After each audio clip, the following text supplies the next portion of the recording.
तो शपथ ग्रहण की तस्वीरें सीधी इस वक्त आपको हम राष्ट्रपति भवन से दिखा रहे थे। शपथ ग्रहण लगातार चल रहा है। 30 कैबिनेट मंत्रियों ने शपथ ली, लेकिन इसमें सबसे खास है नरेंद्र मोदी, जिन्होंने प्रधानमंत्री पद की तीसरी बार शपथ लेते ही इतिहास रच दिया है और आज का दिन इतिहास के पन्नों में स्वर्णिम अक्षरों में दर्ज हो चुका है। बिल्कुल। और मध्य प्रदेश को भी कांग्रेस का क्लीन स्वीप कर 29 की 29 लोकसभा सीटें जीतने का बीजेपी को 5 स्टार इनाम भी मिल गया है। शिवराज सिंह चौहान, ज्योतिरादित्य सिंधिया, वीरेंद्र कुमार खट्टेक जो कि अब तक शपथ ले चुके हैं, और इनके साथ ही राज्य मंत्री के तौर पर सावित्री ठाकुर और दुर्गादास उइके को भी मोदी कैबिनेट में शामिल कर दिया गया है।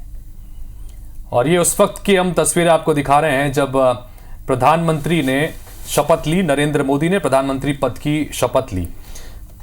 और अब चूंकि चेहरा साफ हो चुका है और लगातार हम दिन भर इसी चेहरों को लेकर बात कर रहे थे, तो 30 कैबिनेट मंत्रियों को शपथ दिलाई जा चुकी है और इसमें मध्य प्रदेश के 3 चेहरे भी शामिल हैं जिन्होंने शपथ ली है कैबिनेट मंत्री के रूप में, और इसमें 2 चेहरे अभी और शामिल हैं जिन्हें राज्य मंत्री के रूप में शपथ दिलाई जाएगी। और छत्तीसगढ़ से भी एक तोखन साहू का नाम इसमें शामिल है। इस बीच हमारे साथ में यशपाल सिंह सिसोदिया जी, पूर्व विधायक हैं भारतीय जनता पार्टी के, वो जुड़ रहे हैं। साथ ही बैजनाथ कुशवाहा जी, पूर्व विधायक हैं कांग्रेस पार्टी के, वो भी जुड़ रहे हैं। और साथ ही हमारे साथ में यशवर्धन सिंह जुड़ रहे हैं जो कि वरिष्ठ पत्रकार हैं। आप तीनों का बहुत बहुत स्वागत है।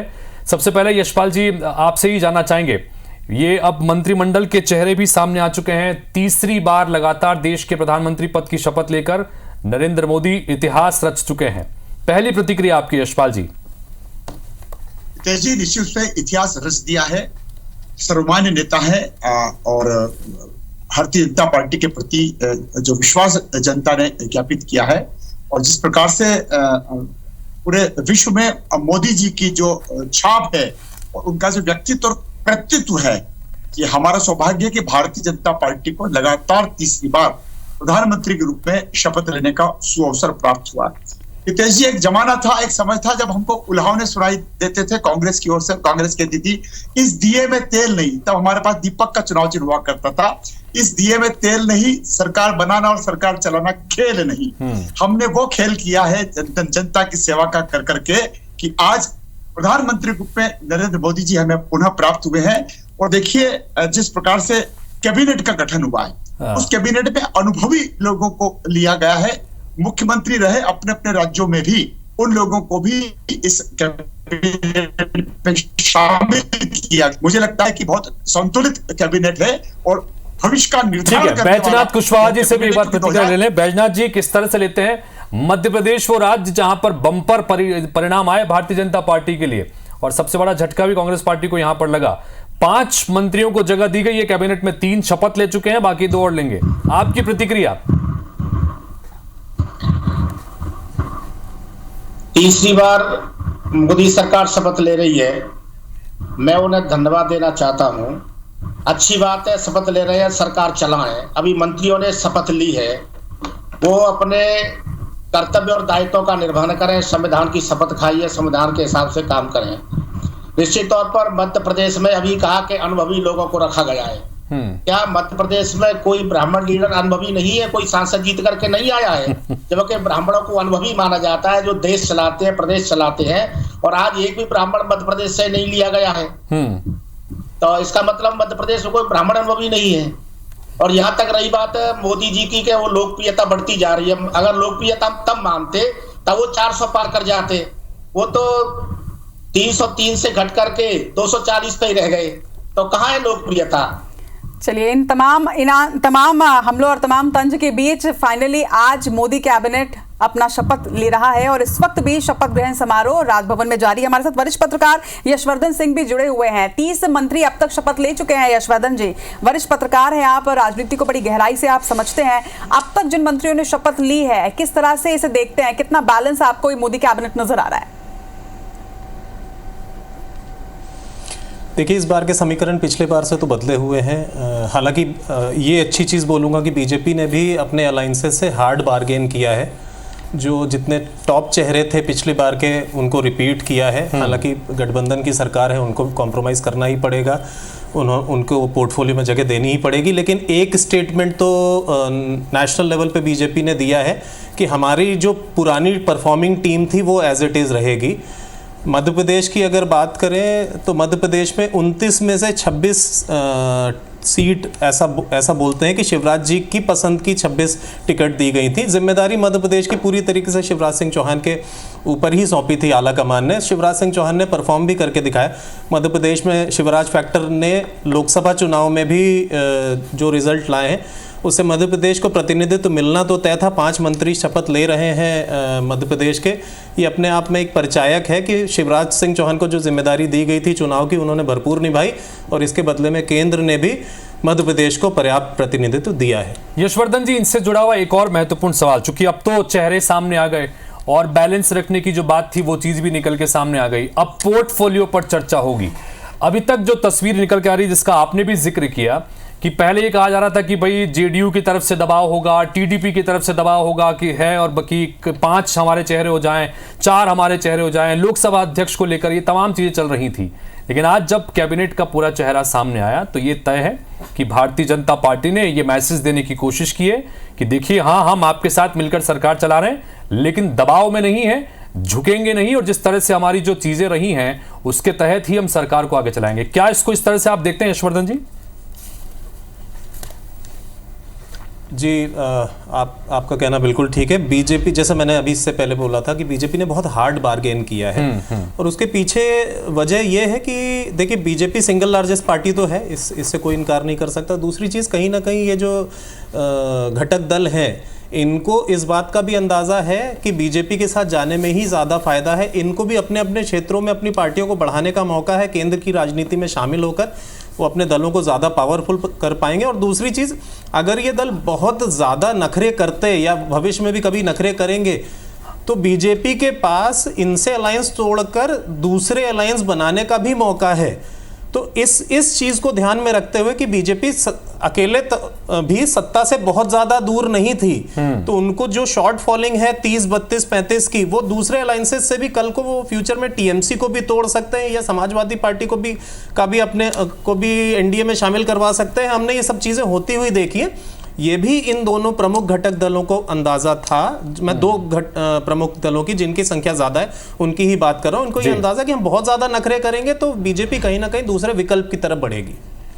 बिल्कुल। यशपाल सिसोदिया जी, देखिए, क्लीन स्वीप का 5 स्टार इनाम तो डेफिनेटली मध्य प्रदेश को मिला है, लेकिन अगर सबसे बड़े इनाम की बात करें तो मोदी जी के बाद के क्रम की अगर बात करते हैं तो 5वें नंबर पर शिवराज सिंह चौहान ने शपथ ली है। इस लिहाज से ये समझ में आता है, ये संकेत साफ समझ में आते हैं कि एक बहुत ही महत्वपूर्ण पोर्टफोलियो उनका रहने वाला है। देखिए, प्रधानमंत्री नरेंद्र मोदी जी का विशेषाधिकार है, वो किसको कौन सा विभाग देंगे तय करेंगे। लेकिन ये बात ठीक है कि माननीय पूर्व मुख्यमंत्री और मध्य प्रदेश के बहनों के भाई और बेटे बेटियों के मामा को जो स्थान मिला है उसकी उम्मीद भी की जा रही थी, अपेक्षा भी की जा रही थी, और वो निश्चित से परफॉर्म करेंगे। और मैं कुशवाहा जी की एक बात से सहमत नहीं हूं बेजना जी। आप इस बात को लेकर के विरोध कर दें अगर आपका मन बन रहा हो तो, कि हमने 2 आदिवासी चेहरों को स्थान दिया है, एक दलित को स्थान दिया है, 2 ओबीसी को दिया है।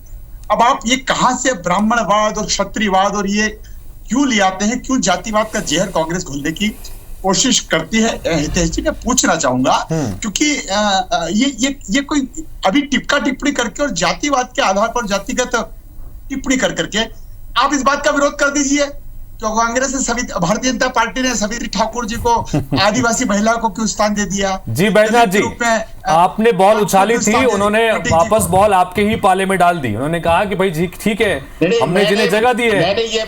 हाँ बोलिए। मैंने ये बात इसलिए कही थी कि हमने मध्य प्रदेश से अनुभवी चेहरों को लिया है। तो क्या बीडी शर्मा जी अनुभवी चेहरा नहीं है, जिनके नेतृत्व में 29 की 200 सीटें जीती है? मैं जातिवाद की बात नहीं कर रहा, जब अनुभव की बात आई है तब मैंने ये बात कहा। इसका मतलब है बीडी शर्मा जी और कोई ब्राह्मण अनुभवी नहीं है। जी यशपाल जी बताइए। जातिवाद के आधार पर न टिकट दिए जाते हैं। मेघना जी, आपकी कांग्रेस के पार्टी में होता होगा, आप इस बात का धन्यवाद दें कि हमने 6 महिलाओं को टिकट दिया था। 6 में से 3 महिला हमारी अनुसूचित जनजाति की है। उसमें से सावित्री देवी को, ठाकुर को माननीय प्रधानमंत्री नरेंद्र मोदी जी ने मंत्री बनाया है। आप आदिवासी को नहीं चाह रहे हैं, आप ओबीसी को नहीं चाह रहे हैं। आप अगर कोई ब्राह्मण आ जाता, क्षत्रिय आ जाता तो फिर आलोचना कर देते। देखिए, जाति जात पात को लेकर के आप मत इस देश को बांटिए, वैद्यनाथ जी कृपा करके, और जो मंत्रिमंडल बना है उसका स्वागत कीजिए, प्रधानमंत्री नरेंद्र मोदी के प्रति शुभकामना ज्ञापित करिए। चलिए यशवर्धन जी, एक और सवाल मैं आ रहा हूं आपके पास में, बैजनाथ जी इस पर आपकी प्रतिक्रिया जरूर लेंगे। यशवर्धन जी, एक और सवाल, चूंकि हम अब पोर्टफोलियो की तरफ भी धीरे धीरे अब चर्चा को आगे बढ़ा सकते हैं, तो पोर्टफोलियो को लेकर भी है, तो जिस क्रम में जिसका अभी जिक्र यहां पर रचना भी कर रही थी कि 5वें नंबर पर शिवराज सिंह चौहान ने शपथ ली, और शुरुआत के जो क्रम है एक के बाद एक हमने तमाम दिग्गज चेहरों को यहां पर शपथ लेते हुए देखा जो इससे पहले भी रहे हैं। तो जो कैबिनेट कमेटी ऑन सिक्योरिटी माना जाता है, जिसमें प्रधानमंत्री उसके अध्यक्ष होते हैं, और जो 4 प्रमुख मंत्रालय के मंत्री हैं जिसमें रक्षा मंत्री, विदेश मंत्री, वित्त मंत्री और गृह मंत्री, ये उसके सदस्य होते हैं, जो तमाम नीतिगत फैसले, सुरक्षा जुड़े जो फैसले हैं वो लेते हैं। ये भी संदेश देने की कोशिश की भारतीय जनता पार्टी ने कि ये जो कमेटी के सदस्य होंगे या फिर ये जो महत्वपूर्ण पोर्टफोलियो है, ये भारतीय जनता पार्टी अपने पास ही रखने वाली है। क्या इससे इस तरह का संदेश माना जाए? जी एग्जैक्टली उनकी सिटिंग का जो हायरार्की था, जिस प्रकार का जो प्रोटोकॉल बैठक का बनाया गया था, उससे भी भारतीय जनता पार्टी ने बिल्कुल ये क्लियर संदेश दिया कि हमारी पिछली बार की जो कोर टीम थी, जो उनके प्रमुख मंत्रालय थे, हो सकता है इन्हीं का आपस में मंत्रालय किसी का, वैसे तो नहीं दिख रहा है, लेकिन शायद किसी का मंत्रालय आपस में बदला जा सकता है, लेकिन कोर टीम तो हमारी यही रहेगी। बीजेपी ने इसको सिटिंग प्रोटोकॉल की भी सीक्वेंसिंग से ये चीज़ बता दी है। यशवर्धन जी, मुझे ऐसा लगता है घटक दलों से इससे पहले इनकी चर्चा, ठीक है यशवर्धन जी, घटक दलों से चर्चा होने के बाद ही कुछ घटक दलों की तरफ से आपत्ति दर्ज कराई गई है कि गृह मंत्रालय जो है वो अमित शाह के पास नहीं जाना चाहिए, या इस तरह की तमाम चीजें भी हैं। अब चूंकि ये भी तय है कि गठबंधन धर्म को भी निभाना होगा, चूंकि नंबर 7 में है नहीं, तो इस तरह की चुनौतियों भी आगे देखने को मिल सकती हैं पोर्टफोलियो के दौरान भी। देखिए, भाजपा इलेक्शंस की बात और पोस्ट इलेक्शन या प्री इलेक्शन सब में वर्तमान में सबसे स्मार्टेस्ट पार्टी है। भाजपा को भी मालूम था इस प्रकार का कहीं ना कहीं घटक दलों से इस प्रकार की बातें आई भी हैं, जो हमने आपने सबने सूत्रों से सुनी है। अमित शाह जी का मंत्रालय चेंज किया जा सकता है, लेकिन उनको इक्वली पावरफुल मंत्रालय दिया जाएगा, ऐसा मुझे निजी तौर पर लगता है। वो पूर्व में गुजरात में भी वो वित्त मंत्री रह चुके हैं, हो सकता है कोई बहुत आश्चर्य की बात नहीं कि उनको अगर वित्त दे दिया जाए। मैं जो बात बोल रहा हूँ बड़ी अजीब लग सकती है, लेकिन शायद उनको वित्त मंत्रालय भी दिया जा सकता है, लेकिन दिया पावरफुल मंत्रालय ही जाएगा उनको। बिल्कुल यशवर्धन जी, देखिए जो जिस क्रम में शिवराज सिंह चौहान ने शपथ ग्रहण की है, उस क्रम से ये तो समझ में आता है कि उनकी बड़ी महत्वपूर्ण भूमिका रहने वाली है, लेकिन वीरेंद्र खट्टिक और ज्योतिरादित्य सिंधिया की बात करें तो वो भी कैबिनेट का हिस्सा है। क्या लगता है कि क्या उनका पोर्टफोलियो जो रहा है पिछली बार वही रिपीट किया जाएगा? सिंधिया जी का मंत्रालय रिपीट किया जाएगा। पिछली बार मुझे ऐसा लगता है कि इन्होंने काम अच्छा किया है उड्डयन के क्षेत्र में। उनका खट्टिक जी का पोर्टफोलियो देखने वाली बात होगी, क्योंकि पहली बार मंत्री बन रहे हैं, हालांकि बड़े डिजर्विंग कैंडिडेट हैं, 1990 से सांसद हैं। उनका क्या पोर्टफोलियो होगा ये हमारे आपको सबको देखना बाकी है, लेकिन सिंधिया जी का मंत्रालय रिपीट किया जाएगा। यशवर्धन जी, खट्टिक जी मंत्री रहे सामाजिक न्याय मंत्रालय, हाँ, सामाजिक न्याय मंत्रालय की इसकी जिम्मेदारी इससे पहले संभाली है। इन सब के बीच बैजनाथ जी, जो टिप्पणी आपकी कमेंट को लेकर की थी, उस पर भी अपनी बात आपकी अधूरी रह गई थी, वो भी पूरी कीजिएगा। दूसरा ये कि मध्य प्रदेश 29 सीटें बीजेपी के खाते में गई, और मध्य प्रदेश के खाते में 5 मंत्री इस बार आ रहे हैं। क्या आपको नहीं लगता कि इतना अच्छा नेतृत्व वहां पर मिलना, उसकी वजह से प्रदेश के विकास में, समग्र विकास में इसका फायदा मिलेगा, क्योंकि इलाके में काम आते हैं, सब कुछ आते हैं? क्या आप इस बात को मानते हैं, या आपको अभी भी लगता है कि नहीं, कोई ब्राह्मण चेहरा अगर होता तो शायद ज्यादा बेहतर होता? उन्होंने अनुभवी नेता की बात की, इसलिए मैंने ये कहा था कि अनुभवी नेता को रहा है। मैं ये कहना चाहूंगा कि कितने मंत्रियों को उस प्रदेश से रखा जाए, हाँ, ये इतना ज्यादा महत्व रखता है। महत्व ये रखता है, मंत्री भले ही कम हो, लेकिन उनको कितना पावरफुल, कितना उसको काम दिया जाता है अपने प्रदेश के विकास के लिए।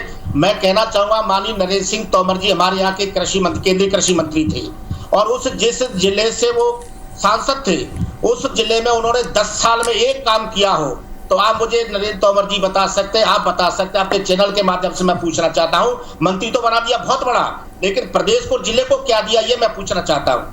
निश्चित तौर पर प्रदेश की जनता ने जो फैसला लिया है, मैं उसका स्वागत करता हूँ, लेकिन ये जो उन्होंने मंत्री बनाया, इनमें से कितना पावर इनको दिया जाएगा, ये ज्यादा महत्व रखता है। यशपाल जी जी, मुझसे कुछ पूछा? हाँ यशपाल जी, वो ये कह रहे हैं कि भाई मंत्री तो बना दिए, 5-5 मंत्री हो गए, सब हो गए, लेकिन प्रदेश को कितना लाभ मिला? वो पुराने मंत्रियों का भी कार्य को संभाल रहे हैं, बता रहे हैं। नरेंद्र सिंह तोमर का खास तौर पर जिक्र कर रहे हैं कि भाई कृषि मंत्री रहे तो कितना फायदा मध्य प्रदेश को हो गया। हितेश जी, कांग्रेस अपनी चिंता कर ले। कुशवाहा जी, लक्ष्मण सिंह जी कह रहे हैं जीतू पटवारी जी को, आप अपने पांव पर कब खड़े होगे जीतू पटवारी जी? भंवर जितेंद्र सिंह जी कह रहे हैं कि परिवर्तन कर दो। यूथ कांग्रेस के अध्यक्ष सारी इकाइयों को भंग कर चुके हैं। राहुल भैया, अजय सिंह जी कमलनाथ जी के ऊपर टिप्पणियां कर रहे हैं। जरा आप अपने दल को अपने मन से टटोल लो। भारतीय जनता पार्टी के कैबिनेट मंत्रियों ने, डबल इंजन की सरकार ने इस मध्य प्रदेश का जो समग्र विकास किया है, उसी के कारण से हम लोकसभा के इस चुनाव में 29 में से 29 जीते हैं। और कुशवाहा जी, न केवल 29 में से 29 जीते हैं, बल्कि 206 विधानसभा क्षेत्रों में हमारी बढ़त हुई है। हमारा 200 विधानसभा सीटों का जो दावा था, वो विधानसभा वार भी आंकड़े उन्होंने रख दी। यशवर्धन जी, फाइनल कमेंट चाहूंगा इस विषय पर, आपका फाइनल कमेंट रखिएगा। अगले 5 साल की सरकार को मंत्रिमंडल के चेहरों के जरिए किस रूप में आप देख रहे हैं? थोड़ा संक्षेप में रखिएगा बात, यशवर्धन जी। देखिए, पिछली बार जैसा व्यास जी तो नहीं रहेगा। जैसी मोनोपोली चल रही थी गवर्नमेंट की, मोनोपोली का मतलब गलत अर्थ में ना लिया जाए, लेकिन इस बार क्योंकि घटक दल है, कहीं ना कहीं गठबंधन की मजबूरियां होती हैं, तो इस बार कहीं ना कहीं हम पहले जैसा एक्शन तो नहीं देख पाएंगे, लेकिन हाँ, ओवरऑल सरकार बैलेंस्ड है, सरकार स्टेबल है। ऐसा कोई खतरा इस सरकार पे नहीं रहेगा कि कभी बीच में कुछ ऐसा हो। तो सरकार तो पावरफुल है।